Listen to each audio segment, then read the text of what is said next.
Namaste all.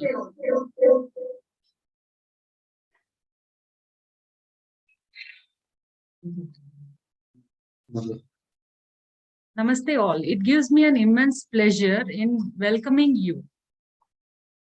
I'm Dr. Pratibha, working as clinical microbiologist and a member of infection control team in Apollo Hospitals, Jubilee Hills. This week is observed as International Infection Prevention Week, starting from 16th to 22nd of this month. International Infection Prevention Week was established in the year 1986, aims to shine light on infection prevention and control every year. So theme for this year is The Future is Infection Prevention, 50 years of infection. As a part of this, Apollo Hospitals have organized for a series of educational sessions. Today's topic, with us, we have Dr. Venkat Ramesh. He's an infectious diseases specialist.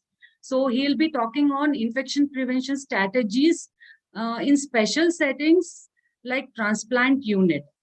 Audience can drop their questions in the chat box. This will be addressed at the end of the session, and feedback form will also be posted. So all of you, please give your feedback at the end of the session.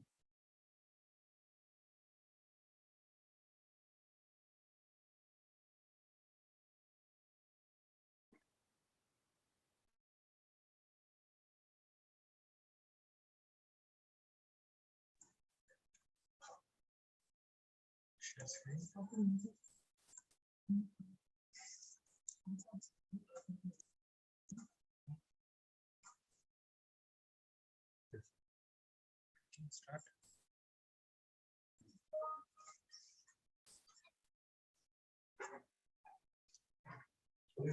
Okay. Good afternoon, all. I'm Dr. Venkat Ramesh, consultant in infectious diseases at Apollo Hospitals, Jubilee Hills. So my topic for today is infection prevention strategies in special settings, that is in the transplant unit. So when I was allocated this topic, because my interest is in transplant ID and in infection prevention and control, so it was a kind of merging of two of my core interests. So what I thought is I will share my approach to IPC in the transplant unit in a very sort of concise sense, because we more or less monitor the patient from the pre-transplant evaluation to the time that they are discharged. So when we talk of infection prevention strategies in the transplant unit, we need to remember that the core idea is the prevention of infection in the patient. So the patient becomes the central point, and this patient is somebody who would have been in the outpatient setting. Patient may have been admitted in the hospital for evaluation, pre-transplant evaluation, perhaps for some other procedures or because of another infection. And the other thing that needs to be remembered is that after all, the transplant is a surgery. So there will be possibility of surgical site infection. And a lot of infection prevention in the transplant setting is prevention of SSI. I won't be dealing much into this because you have a talk tomorrow on this. And the other thing we need to remember, the last thing is that after the transplant, patients will be in the ICU until they're stable. So whatever infection prevention and control measures we routinely use in our surgical ICUs, medical ICUs, the same principles will apply to the transplant patients. So keep in mind that this is a patient you're looking at who has come in from the OP, has been in the IP, and now is in the undergone a transplant and is in the transplant ICU. So the thing is, we need to focus on the basics. Okay, so that is very important. There's nothing special about a transplant ICU case or a transplant ICU patient. Okay, so first thing is infection control in the OP setting, because a lot of these patients will be evaluated first in the outpatient. So it is very important to realize what are the things we can do to prevent infection in the outpatient setting. So the first and the most important thing which we will be highlighting throughout this week, and actually the A to Z of infection prevention and control, is importance of hand hygiene. So in the outpatient setting, hand hygiene, of course, becomes important. Safe injection practices and surveillance, I'll just touch upon. So we should know how to use hand rub. The duration of the entire procedure should be 20 to 30 seconds. Apply a palmful of the product, either alcohol-based disinfectant or soap and water can be used, covering all surfaces. Rub hands palm to palm and palm to palm with fingers interlaced. Right palm over the left dorsum with interlaced fingers and vice versa. And then palm to palm with fingers interlaced. Back of the fingers to opposing palms with fingers interlocked.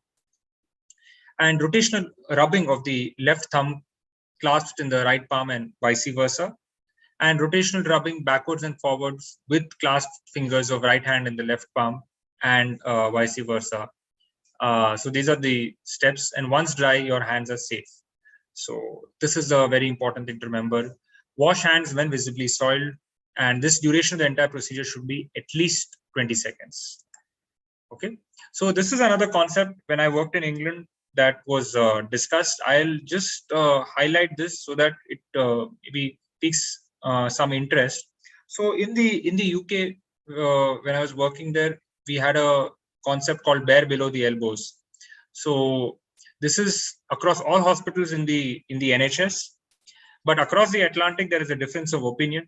I'll come to that, but just remember in the UK what they follow is bare below the elbows.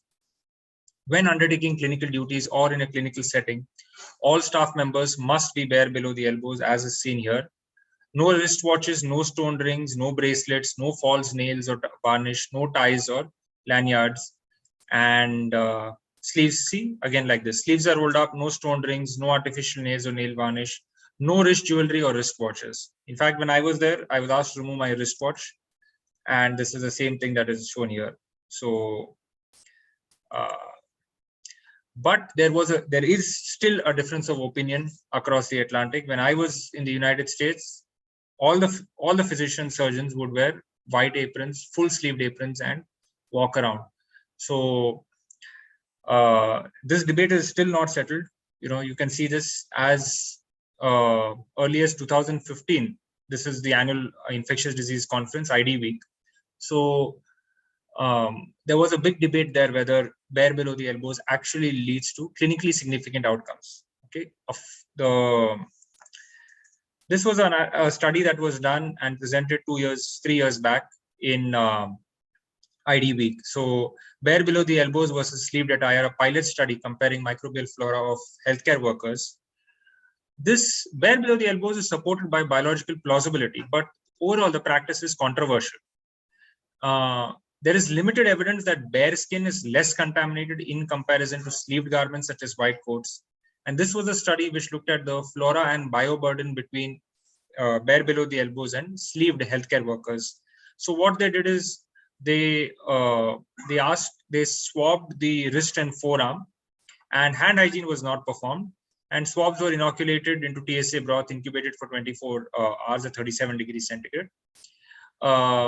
I will not go into the details, but if you see here, 63 healthcare workers participated, 30 were bare below the elbows, 33 were sleeved. Majority of the bacterial growth was consistent with skin flora. No gram-negative rods grew. The bioburden estimates and presence of Staph aureus were not different between the groups. Bare below the elbow providers were more likely to be working in freshly laundered garments. 3 sleeved individuals could not remember when they last laundered the garment in which they were providing clinical care. So this is what is seen here. If you see it's understandable if you're going to wear a short sleeved attire, more likely you're going to be wearing a clean garment. But how many of us wash our aprons on a day-to-day basis? So if you see, 93% of bare below the elbows were using clean garments, that is laundered in the last 48 hours. Only 48%, less than 50% of those wearing sleeved garments had laundered them in the last 48 hours, which 48% by itself, I think, is a good number, because I think very few of us launder our garments. I mean, white aprons, yeah, on a daily basis. So, but there's no real difference between Staph aureus and MRSA in terms of the bioburden. it's actually probably a little bit more with the bare below the elbows. So that it's a debate which is still not settled. But what I want to highlight is whether you belong in the bare below the elbows group or the sleeved group, the most important thing is hand hygiene, and that is reinforced in every country in the world. Okay.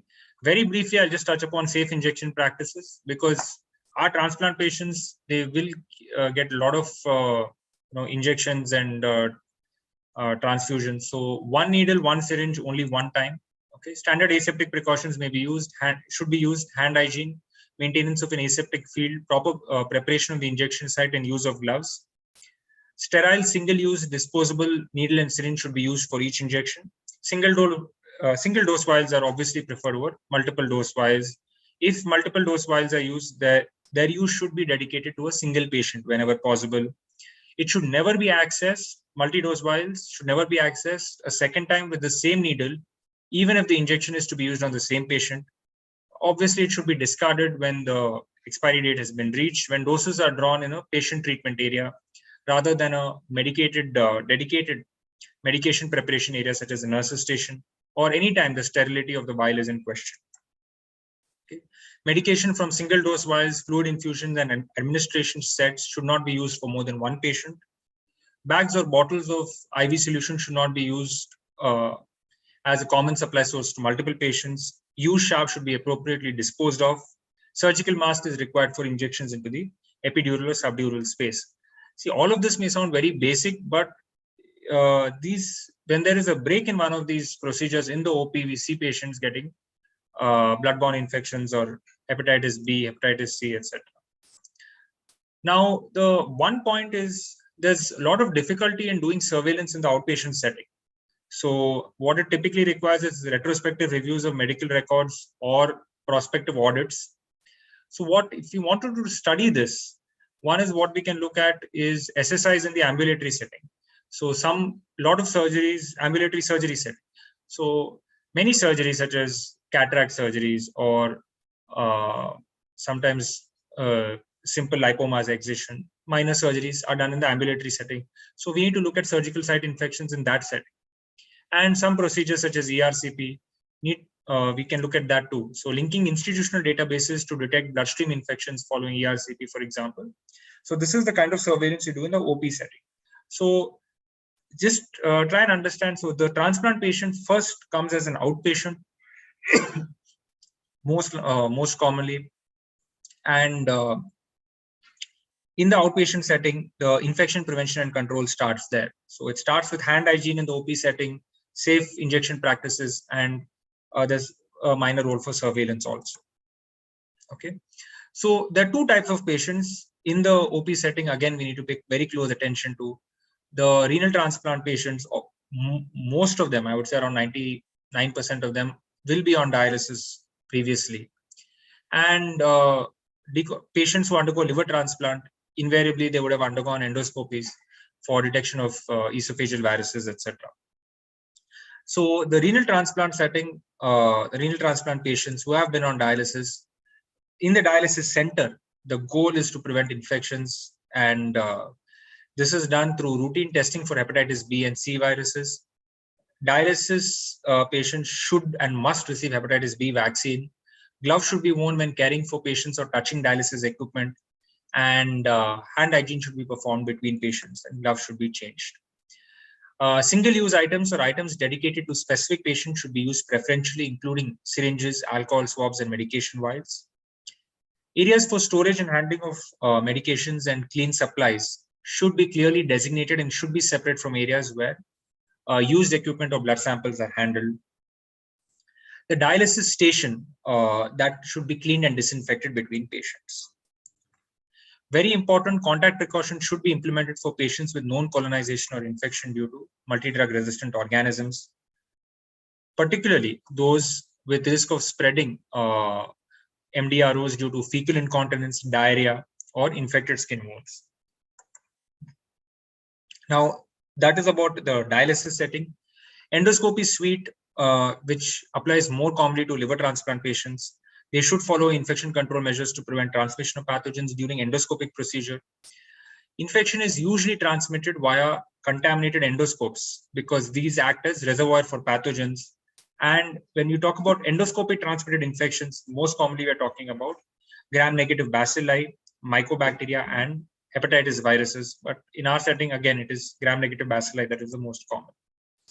So flexible endoscopes, how do we disinfect them? They require thorough cleaning followed by high-level disinfection. Complex structure of the endoscope makes reprocessing difficult. The ability of microorganisms to form biofilms on the surface of the internal channels of the endoscope further complicates the process. So biofilm formation is one problem here. Flexible endoscopes, please remember they are heat level devices. So for moist heat sterilization or dry heat hot air ovens, none of them can be used. Ethylene oxide gas sterilization is not a feasible long-term strategy because of the process duration, toxicity of the chemical vapors, and cost. So flexible endoscopes, they are best sterilized through mechanical and detergent cleaning followed by high-level disinfection. So that's something we need to keep in mind. Mechanical and detergent cleaning followed by high-level disinfection for the flexible endoscopes. So now we are moving to the patient. Your transplant patient is evaluated in the outpatient. He or she may have been in a dialysis setting if they are going for a kidney transplant. Liver transplant patients usually will be they would have undergone multiple endoscopies. So we have learned how to prevent infection in the OP setting, dialysis centers, as well as in the endoscopy suites.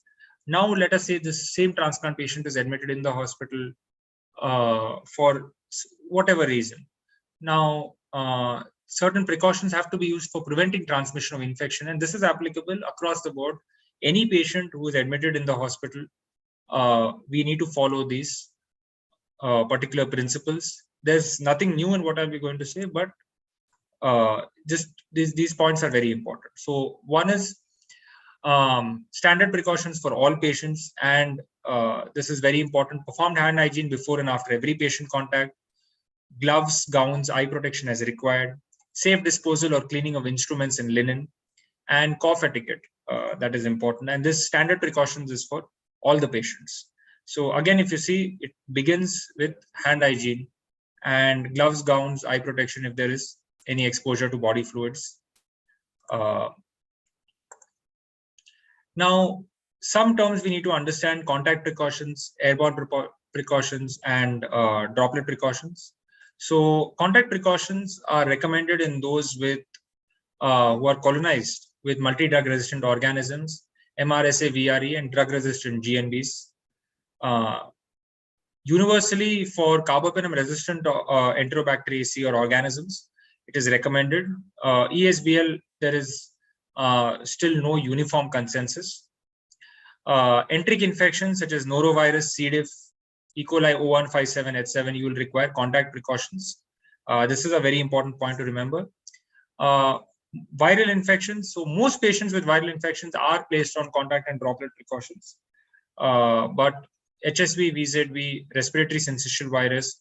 Respiratory syncytial virus, please remember, spreads predominantly through contact and little less through droplets. So the predominant mode of transmission is contact. Parainfluenza, enterovirus, rhinoviruses, and SARS-CoV-2, scabies, impetigo, as well as non-contained abscesses or decubitus ulcers, especially for Staph aureus and Group A strep. So this is contact precautions. These are the indications for contact precautions. In addition to standard precautions, what we will do is private room will be preferred. Cohorting is allowed if necessary. Gloves required upon entering room. Change gloves after contact with contaminated secretions. Gown is required if clothing may come into contact with the patient or environmental surfaces, or if the patient has diarrhea. Minimize risk of environmental contamination during patient transport. That is, patient can be placed in a gown. Non-critical items should be dedicated to use for a single patient if possible. So that is the meaning of contact precautions.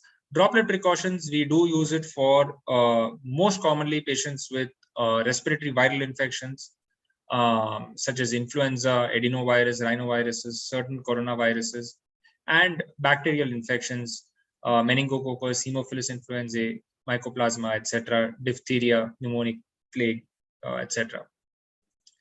For droplet precautions, private room is preferred. Wear a mask when within 3 feet of the patient. Mask the patient during transport, and again, cough etiquette. Airborne precautions actually traditionally is only for 3 diseases: tuberculosis, varicella, and measles. However, when aerosol generating procedures are involved for certain coronaviruses, mainly it is SARS-CoV-2 now, that is where we talk about airborne precautions, and in certain cases Ebola too. So the patient is placed in a airborne infection isolation room, a monitored negative pressure room with at least 6 to 12 air exchanges per hour. Room exhaust must be appropriately discharged outdoors or pass through a HEPA filter before recirculation within the hospital. Certified respirator must be worn when entering the room of a patient with diagnosed or suspected TB. Susceptible individuals, that is, those who are not immunized against measles, or those who have never had chickenpox in their life or not received chickenpox vaccine, those should not enter the room of a patient with confirmed or suspected measles or chickenpox. Transport of the patient should be minimized. Patient should be masked if transported within the hospital, and obviously cough etiquette. So this is about standard precautions, contact, airborne, and droplet precautions. But when you talk about specific organisms, then the duration of infection control comes into the picture. So for MRSA, following completion of antibiotic therapy, contact precautions may be discontinued after documentation of 1 to 3 negative weekly surveillance cultures. So if it's less than 1 year since the first diagnosis of MRSA infection, probably 3 negative weekly cultures. But if it is more than 1 year, 1 negative weekly culture should be sufficient. Extension of contact precautions may be warranted for patients with a draining wound, ongoing respiratory secretions associated with MRSA infection, or other evidence implicating risk of ongoing transmission. For VRE, it's also more or less the same thing, but extension may be warranted again in patients who are highly immunosuppressed, receiving broad spectrum antibiotic therapy without VRE activity, or receiving care in protected environments such as burn units or in institutions with high VRE rates. C. diff, contact precautions for at least 48 hours after resolution of diarrhea. Since persistent shedding of the spores is common, extension of contact precautions beyond resolution of diarrhea is warranted in some situations, such as those for incontinent patients. So this is something we need to remember.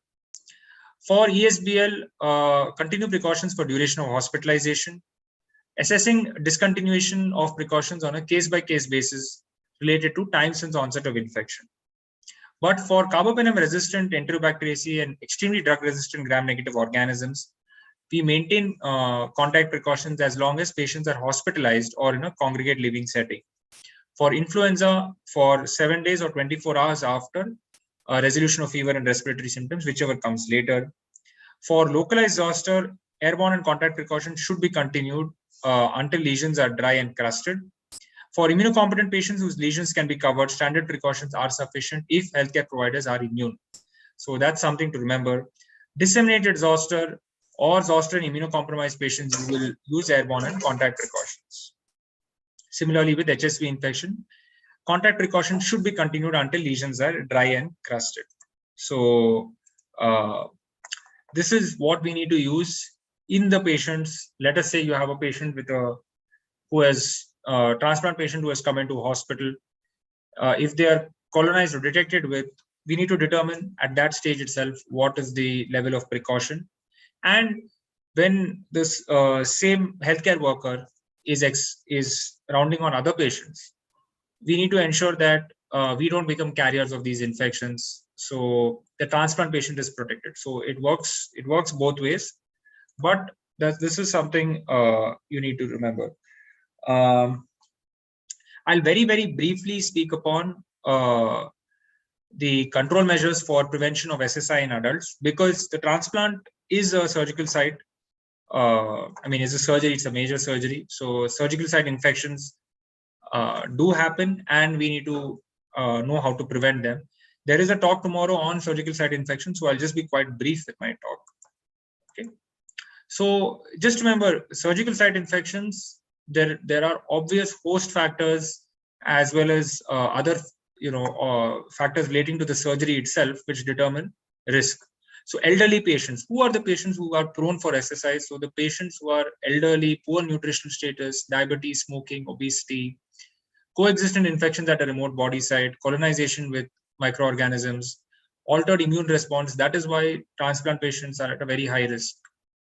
Length of preoperative stay, again, all this matters. So when it comes to the surgery itself, duration of the surgical scrub, skin antisepsis, preoperative shaving, preoperative skin preparation, duration of the operation, what antimicrobial prophylaxis is given, operating room ventilation, inadequate sterilization of instruments, foreign material in the surgical site, surgical drains, surgical techniques, whether there is some kind of a faulty technique, poor homeostasis, hemostasis, failure to obliterate the dead space and tissue trauma.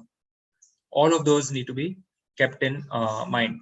So some factors like the patient factors may not really be alterable, but the operation or surgery related factors definitely we can play our part. Okay, so very briefly I'll touch upon the principles of antimicrobial prophylaxis. So that is one thing, and tomorrow again there'll be a discussion on SSI, but just giving you a brief overview. When you talk about SSI, how to prevent it, we're talking about the role of smoking cessation in terms of the transplant setting, because intestinal transplant is the only time where you do a colonic surgery. So bowel preparation has a role in colonic surgery. So intestinal transplant, yes. There is a role for, I mean, it goes without saying. So hand hygiene is something that continues across the spectrum. So please keep that in mind. Surgical attire, whether that makes a difference or not, I will discuss. Staph aureus decolonization, skin antisepsis, and hair removal. Okay. The other factors which play a relatively less major role are maintenance of normothermia throughout the surgery, limiting traffic through the OT. There is insufficient evidence for use of laminar airflow unless the patient is undergoing a prosthetic device insertion. So transplant surgeries, by definition, then there's no major use of laminar airflow. Supplemental oxygen, RBC transfusion, and glucose control. I'll just talk about these in one or two lines. So remember, smoking is associated with increased risk for SSI. So smoking cessation 4 to 6 weeks prior to elective surgery is to reduce the risk of pulmonary complications is recommended. Smoking cessation also reduces wound complications, including SSI. Now, surgical hand hygiene, again, I won't discuss this in detail. Scrubs also, I'll just mention that scrubs should not be worn during patient encounters outside the OR. Operating room scrubs should not be worn outside the hospital perimeter. Scrubs worn within the hospital perimeter should be covered by a clean lab coat or another appropriate cover-up. Scrubs and hats worn during contaminated or dirty cases should be changed before subsequent cases, even if not visibly soiled. Visibly soiled scrubs obviously should be changed. Mouth, nose, and hair should be covered during all invasive procedures. Jewelry worn on the head and neck should be removed or covered. Okay. Now, Staph aureus decolonization, screening obviously, and then decolonization. In the transplant setting, at least in my opinion, it has a very, very limited role for multiple reasons. One is each institution has to individualize its approach to Staph aureus screening and decolonization. And we, in general, across India, if I may say so, we don't see a lot of gram-negative Staph aureus causing major problems in the transplant setting. So probably role for screening and decolonization is a little less. And besides that, if you see the studies which have been done where there is a role for Staph aureus screening and decolonization, that is in cardiothoracic surgeries, orthopedic procedures with hardware implant, and patients who are immunocompromised. So regarding the transplant setting, probably there is a limited role.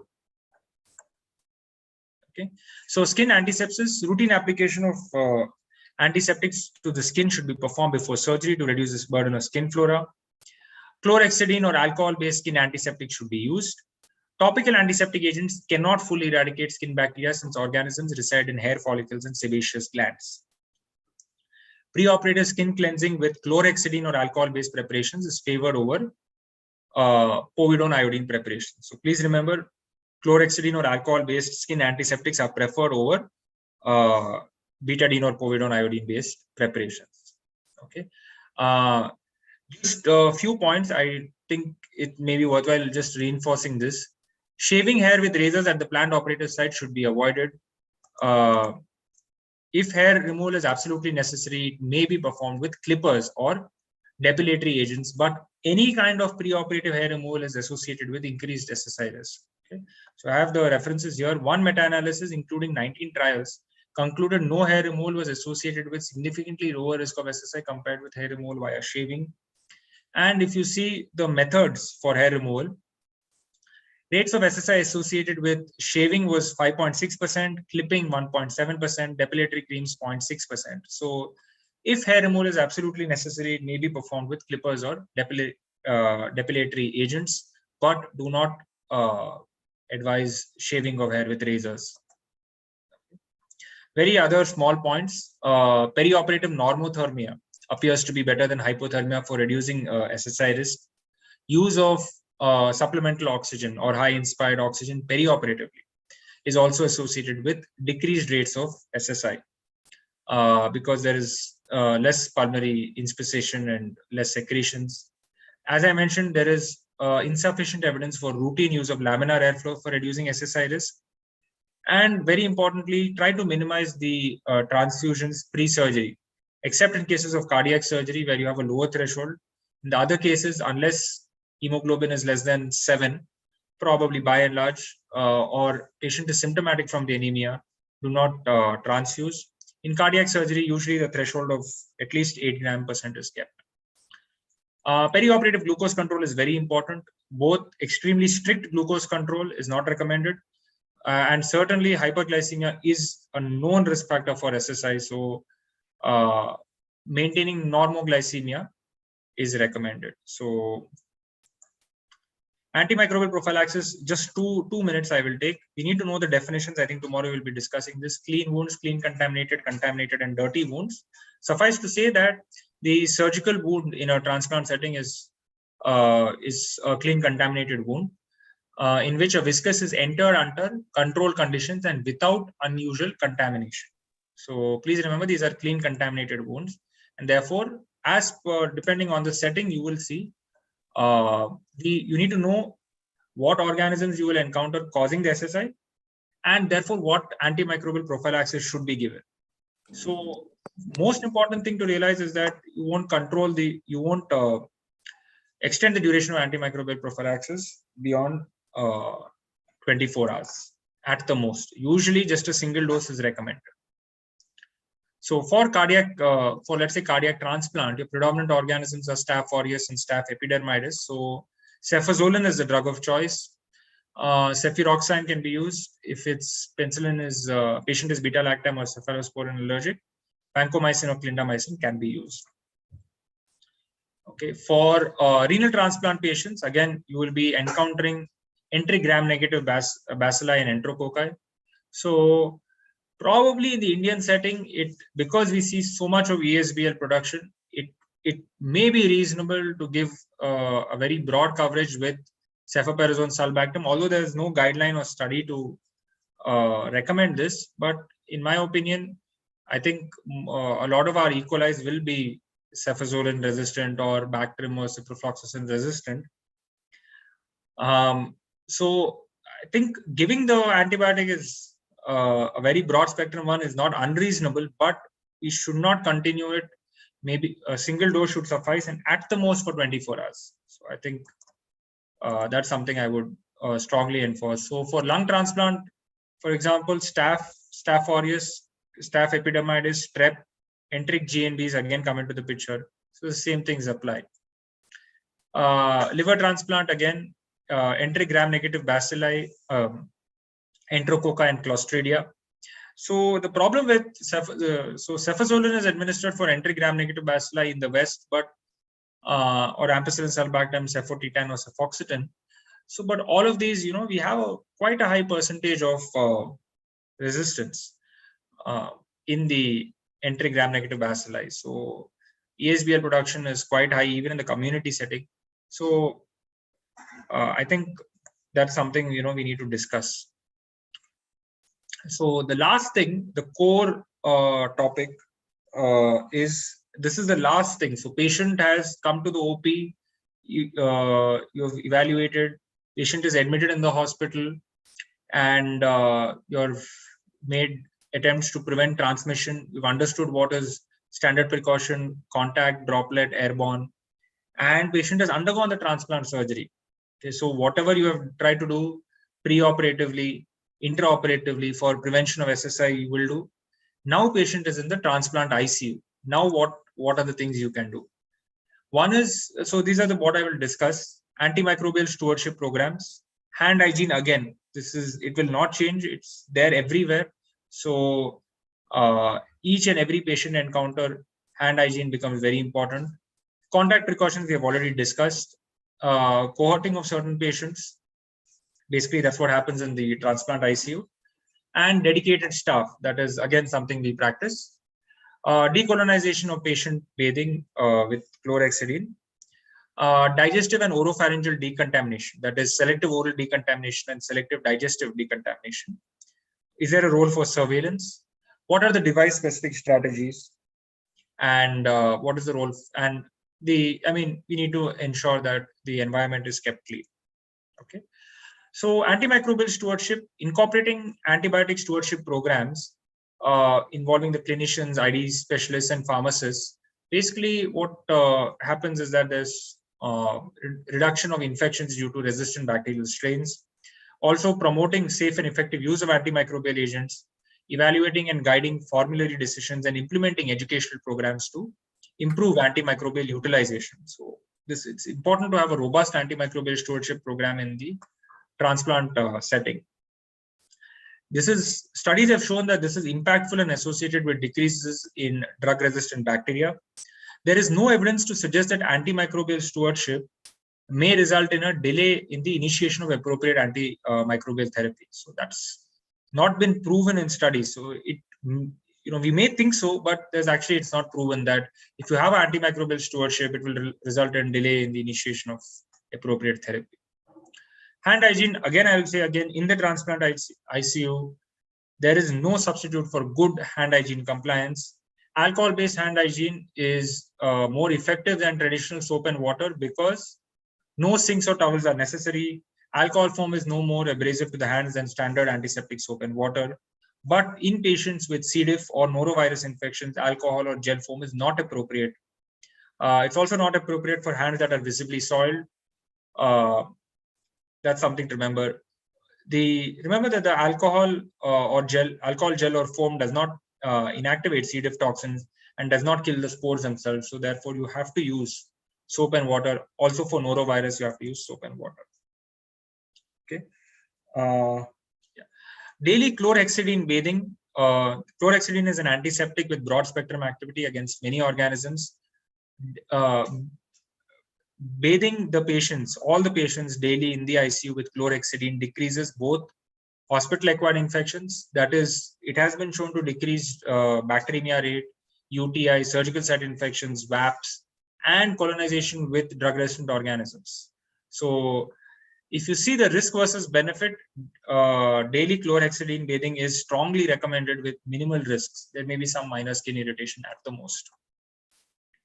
How do we do it is, so you can get ready-made chlorhexidine impregnated cloths or chlorhexidine soaked washcloths, which should be firmly massaged all across the patient's body surface below the jawline, except for the face.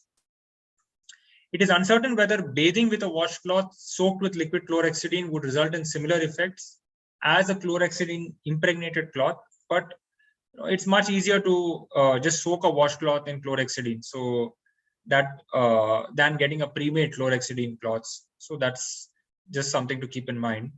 If a soaked washcloth is used, large amounts of water should be avoided because you want to maintain the chlorhexidine concentration at approximately 4%.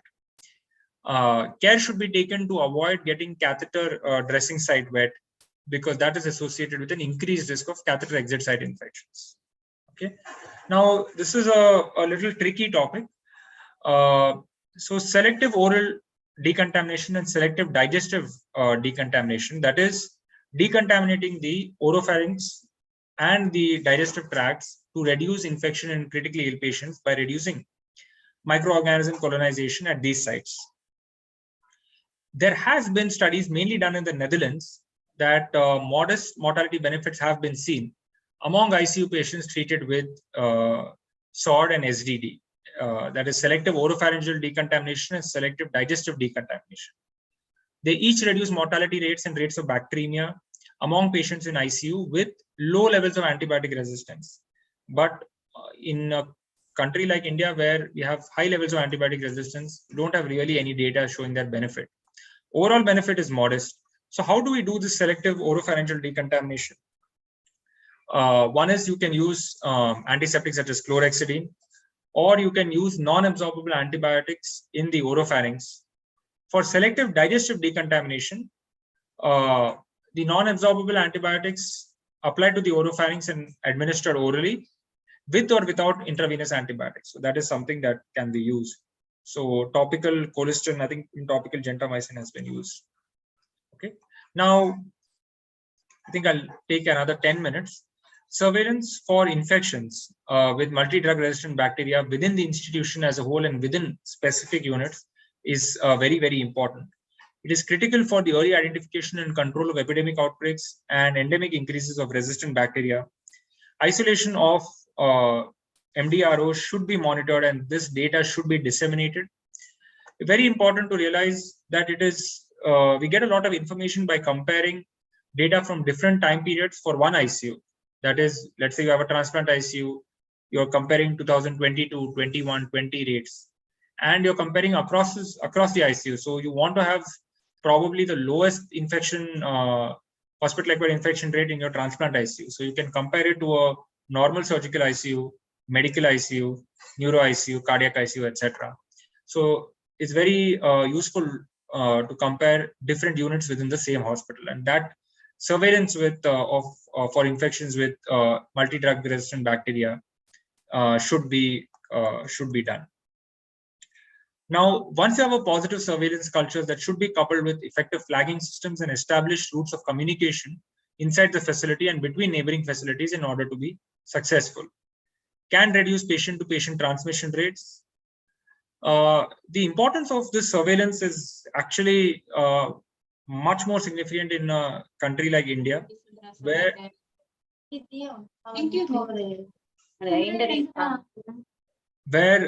do have a lot of carbapenem-resistant Enterobacteriaceae, because in patients with CROs, decolonization may not be practical or effective for these pathogens. So active surveillance is an important measure in efforts to contain the spread of these organisms, and strict contact isolation for carriers is also important for limiting spread. So active surveillance for CROs, multi-drug resistant organisms, is very important because especially the enteric carbapenem resistant organisms, decolonization may not be practical or effective for these pathogens. Okay. Now we'll just come to some specific topics.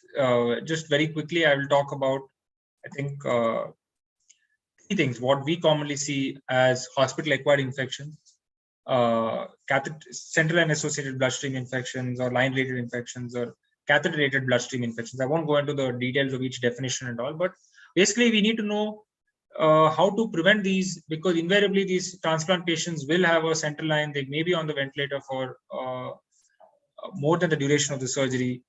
They will have a Foley's, etc. in place. So it's important to know how to prevent these infections. So for central lines, healthcare worker education and training, hand hygiene, aseptic technique during catheter insertion and care, catheter site care, very important. Disinfect clean skin with an appropriate antiseptic before catheter insertion and at the time of dressing change. 2% chlorhexidine based preparation is preferred. Use sterile gauze or sterile transparent semi-permeable dressing to cover the catheter site. Do not use topical antibiotic ointment or creams on insertion sites. Remove any intravascular catheter that is no longer essential. I think this is very, very important. Replacement of infusion sets, replace administration sets every 7 days replace tubing used to administer blood products, or lipid emulsions. Parenteral fluids. So if you're giving a lipid-containing solution within 24 hours of hanging, lipid emulsions within 12 hours, blood products within 4 hours, clean injection sites with 70% alcohol or an iodo-4 before accessing the system. So I think the most important thing is aseptic technique during catheter insertion and care. Catheter site care, you disinfect the skin with an appropriate antiseptic. 2% chlorhexidine based preparation is preferred. And you'll clean injection ports with 70% alcohol or an iodo-4 before accessing the system. Okay. For VAP, I think you can see the quality of evidence that is there here, and we will start with the basic practices. So use non-invasive positive pressure ventilation, manage patients without sedation, interrupt sedation daily, assess readiness to extubate daily, perform spontaneous breathing trials with sedatives turned off. All of them have a high quality of evidence.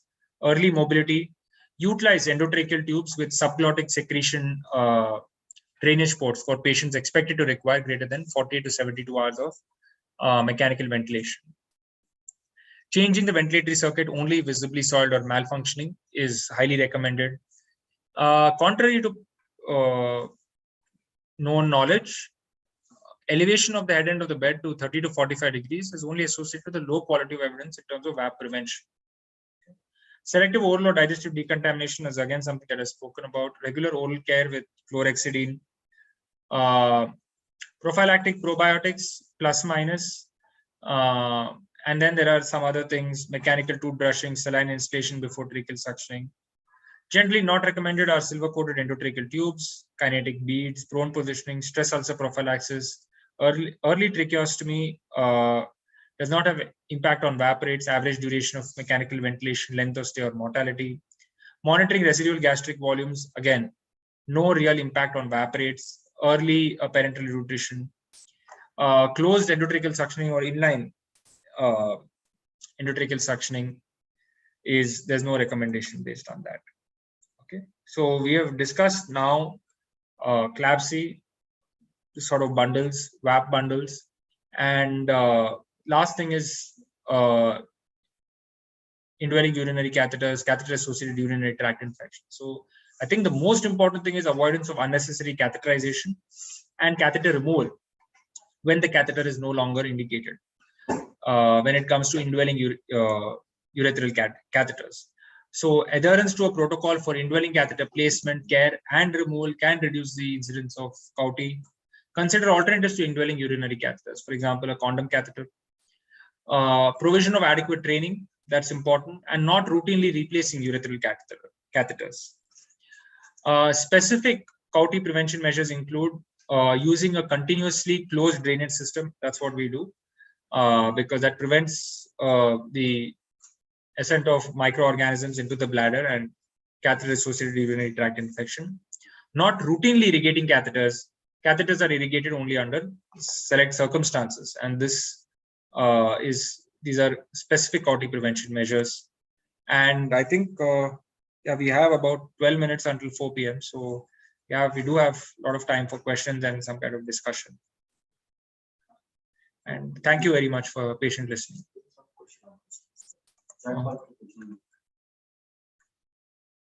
Do the localized zoster cause cases need negative pressure room as it is airborne? No.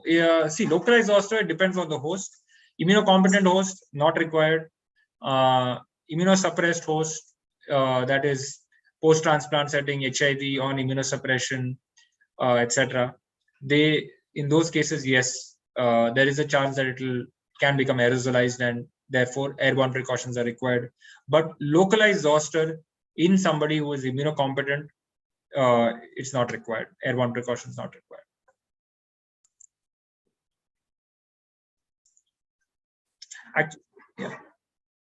So actually, I would just like to summarize that. See, in the transplant unit, I think there's nothing specific or special that we do. It is just an extension of everything that you do in various settings in the hospital. So because the same transplant patient, as I mentioned multiple times, will be in multiple outpatient departments. Patient may be admitted for infective or non-infective reasons. Patient undergoes a major surgery, so that surgical site infection prevention, that aspect also comes in. And then because of the immunosuppression and the comorbidity for which the patient has undergone a transplant surgery, the patient is at risk for multiple infections. Patient is in the transplant ICU. So whatever we do in other ICUs, whether that's a medical ICU or surgical ICU, the same principles we try to apply in the transplant ICU setting. Only thing to remember with transplants is the specific anatomy related to each transplant, and therefore the antimicrobial prophylaxis may it actually differs from one transplant to the other. So that's something to keep in mind. But invariably, once the patient has come into the ICU, transplant ICU after the surgery, it is treated like any other surgical ICU patient, except that these patients are at much higher risk of infection. So I think we need to be much more vigilant in terms of our hand hygiene, our contact precautions, as well as our active surveillance for MDROs.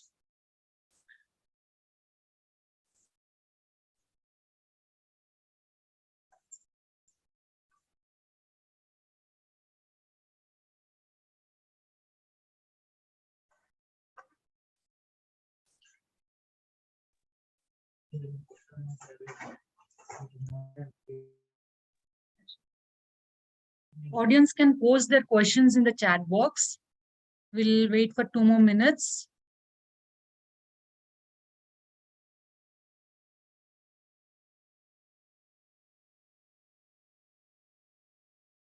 Okay.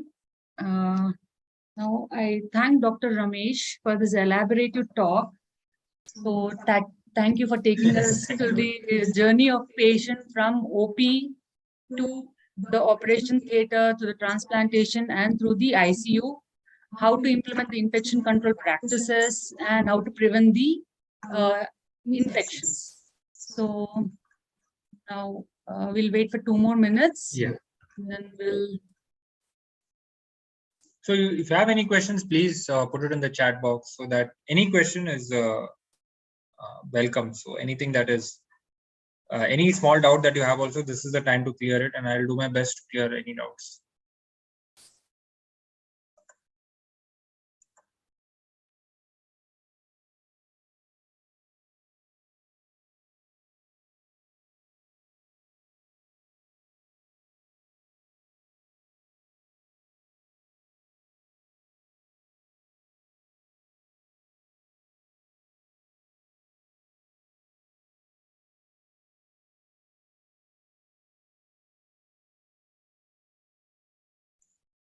No, actually, positive isolation ICU. See, actually, it's a little tricky in the Indian setting, because most of our transplant patients are colonized with ESBL at least, if not CREs, or MRSA and VRE rates are in general lower in India compared to carbapenem resistant organisms and ESBL rates. So our major problem is gram negatives. So it's difficult to answer as a blanket. So I would suggest that, if you ask me personally, I would say yes, they do require positive isolation, because it's very, very likely that they are already colonized with CROs. So I think that's one thing to keep in mind. And the other thing to remember is that the healthcare personnel do go to other patients also. So you don't want to carry this gram-negative organisms from a transplant patient to another immunosuppressed patient, for example, those with a hematological malignancy. So it's very important that even if unless you do a active surveillance or you do a rectal swab and you can say that no, I don't think the patient is colonized with a ESBL or CROs, I would still err on the side of at least having contact and droplet precautions for the cases. This is very, I mean, I'm just talking with regards to the Indian setting. In the West, and they do, most of their screens are negative actually. So each institution has a different policy with regards to the screening. So that's something that we need to develop our own protocols. That's what I feel. So I would say that in the Indian setting, yes, they do require some kind of droplet precautions, I mean, contact precautions, and that's, I think, just easier said than done.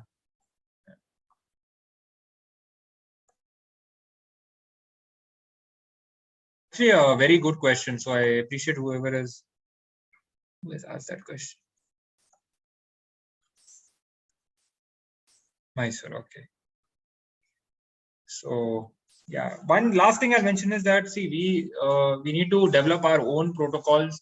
We need to understand our own resistance. We cannot be in denial of the amount of resistance that we have. And after all, whatever we do is for the safety of the patient and of safety of patients as a whole. So I think we should be quite clear in whatever we are doing, and we don't necessarily need to follow the Western guidelines when we talk about MRSA or VRE. These are not things we commonly see in the Indian setup. What we see is very high rates of ESBL spread in the community, carbapenem resistant Enterobacteriaceae wreaking havoc. So that is something that we see in the transplant cases also. So that's we need to develop our own protocols for dealing with these difficult to treat gram-negative infections.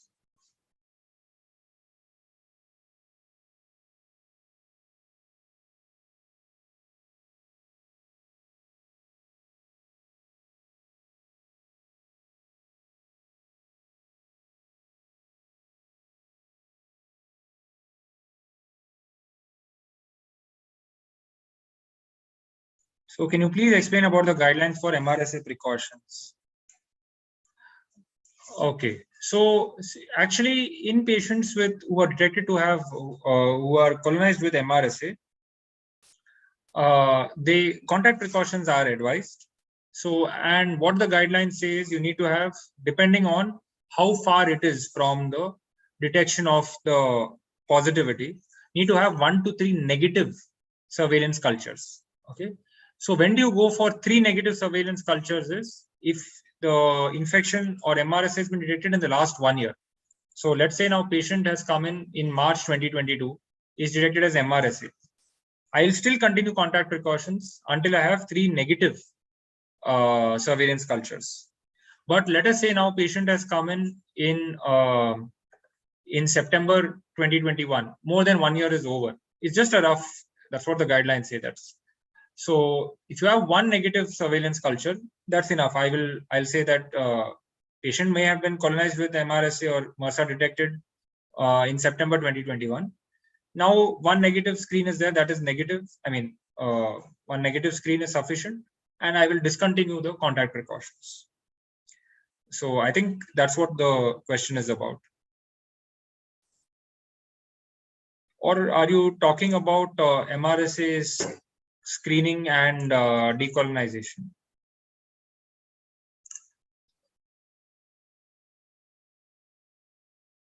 How frequently we need to send for culture?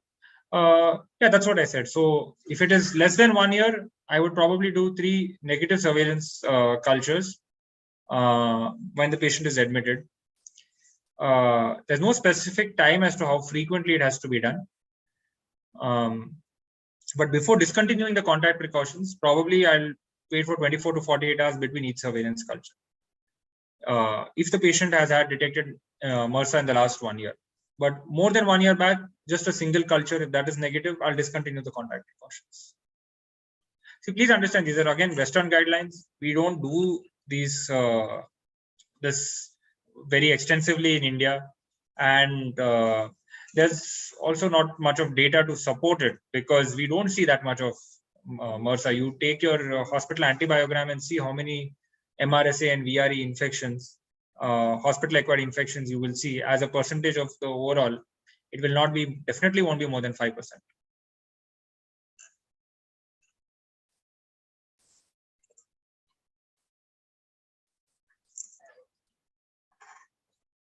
Thank you, sir. Thank you so much for such a wonderful session on the IC practices at special settings like transplant unit. I would like to express my gratitude to everyone who took the time to attend today's session. I want to let you all know that the most awaiting and mostly highly anticipated 9th International Patient Safety Conference will held on 13th and 14th February 2023 at Taj Palace, New Delhi. For more updates, you can visit www.patientsafety.co.in. Just want to play a small intro about the IPSC.